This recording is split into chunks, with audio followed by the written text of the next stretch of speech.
Sintayong pasrah, Jepang terlalu kuat bagi timnas Indonesia jelang Piala Asia 2023. Kontroversi gol hoki dianulir di Indonesia versus Turkmenistan.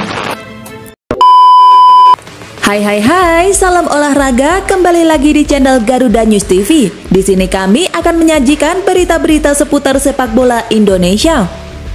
Dukung terus channel ini dengan cara klik tombol subscribe, like, comment, and share agar channel ini terus berkembang ke depannya.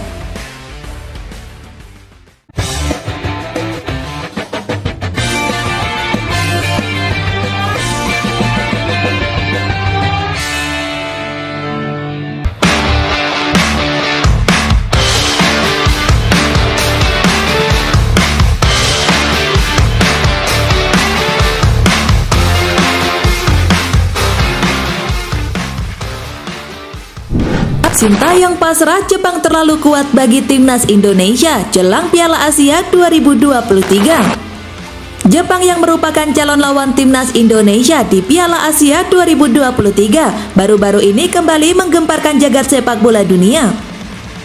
Seperti diketahui, timnas Indonesia dan Jepang berada di grup yang sama pada turnamen antar tim Asia tersebut. Mereka bergabung ke dalam grup D bersama dua tim lainnya seperti Irak dan Vietnam. Turnamen Piala Asia 2023 itu nantinya akan berlangsung pada 12 Januari hingga 10 Februari 2024 mendatang. Konfederasi Sepak Bola Asia atau AFC mendapuk Qatar sebagai tuan rumah baru usai Cina mengundurkan diri beberapa waktu lalu. Jepang dan Indonesia tak akan langsung bertemu di laga perdana grup D. Kedua tim itu justru baru akan bertemu pada laga terakhir grup D. Timnas Indonesia akan bersuat dengan Jepang di Stadion Al-Tumama Doha pada 24 Januari mendatang. Kini kedua tim tengah memaksimalkan persiapan masing-masing jelang ajang tersebut.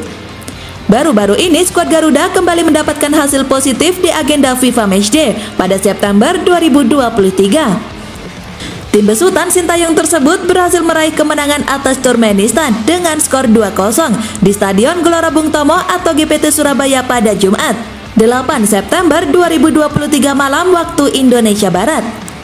Di sisi lain, hasil yang diterima oleh tim besutan Haji Memoriyasu jauh lebih menakjubkan.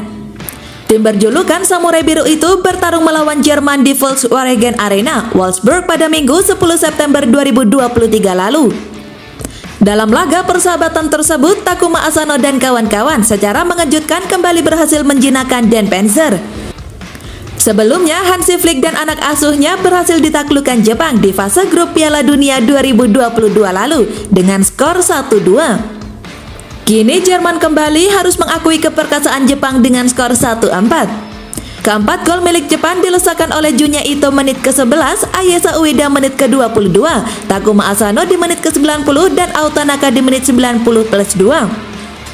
Sementara satu-satunya gol milik Der Parzer di laga semalam diciptakan oleh Leroy Sané pada menit ke-19. Sementara satu-satunya gol milik Dan Parzer di laga semalam diciptakan oleh Leroy Sané pada menit ke-19. Hasil yang diterima Jepang ini langsung mendapat respon dari Sintayong selaku pelatih kepala timnas Indonesia. Sintayong tak segan-segan mengakui bahwa Jepang memang merupakan tim terbaik di Asia untuk saat ini. Terlebih lagi, Haji Memoriyasu sudah cukup lama membangun skuad yang dihuni oleh Kaoru Mitoma dan kawan-kawan itu. Pelatih berusia 55 tahun itu mengabdi untuk Samurai Biru sudah sejak 2018 lalu. Terhitung ia sudah membangun tim selama 5 tahun lamanya. Oleh sebab itu, Sinta kaget bila Jepang begitu superior di kawasan Asia. Sejumlah pemain mereka seperti Endo Wataru, Kaoru Mitoma, Takumi Minamino, Takuma Asano dan lain-lain juga berkarir di Eropa. Memang seperti yang diketahui, Jepang adalah negara terbaik di Asia, ucap Shin dalam sesi latihan bersama Timnas U23 Indonesia di Solo pada Minggu 10 September 2023. Apalagi pelatih Haji Memoriyasu sudah lama memegang tim tersebut.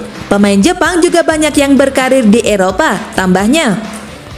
Dengan keadaan tersebut, Sintayong menjelaskan bahwa timnas Indonesia akan sangat kesulitan untuk bersaing dengan Samurai Biru di Piala Asia 2023 nanti. Jadi memang sulit bagi kita untuk melawan mereka. Jadi tanggapan saya, Jepang adalah tim yang sangat bagus, tutupnya. Kontroversi gol hoki dianulir di Indonesia versus Turkmenistan. Kontroversi terjadi saat laga timnas Indonesia U23 versus Turkmenistan pada kualifikasi Piala Asia U23 2024 di Stadion Manahan Solo pada Selasa 12 September ketika gol hoki Caraka dianulir wasit.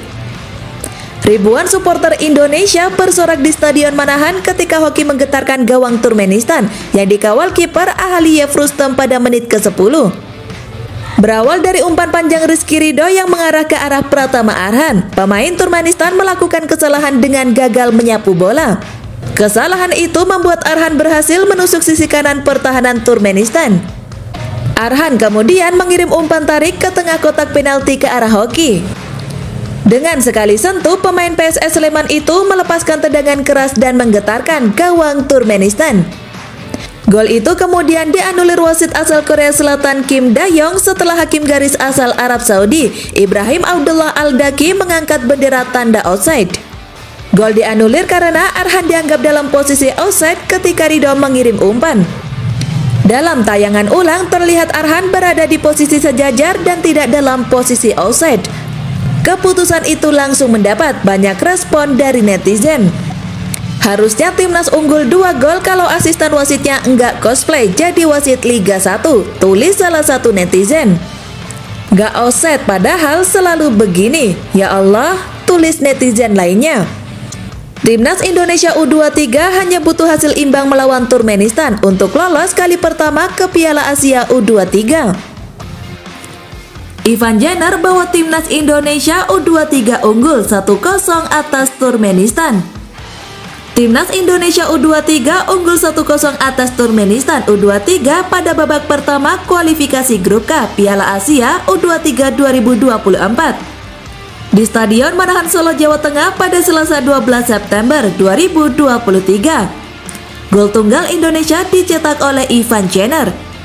Permainan keras diperagakan oleh kedua tim sejak menit pertama, akibatnya Turkmenistan harus mengganti Priyef Ruslan lebih awal yakni pada menit ke-13 karena cedera.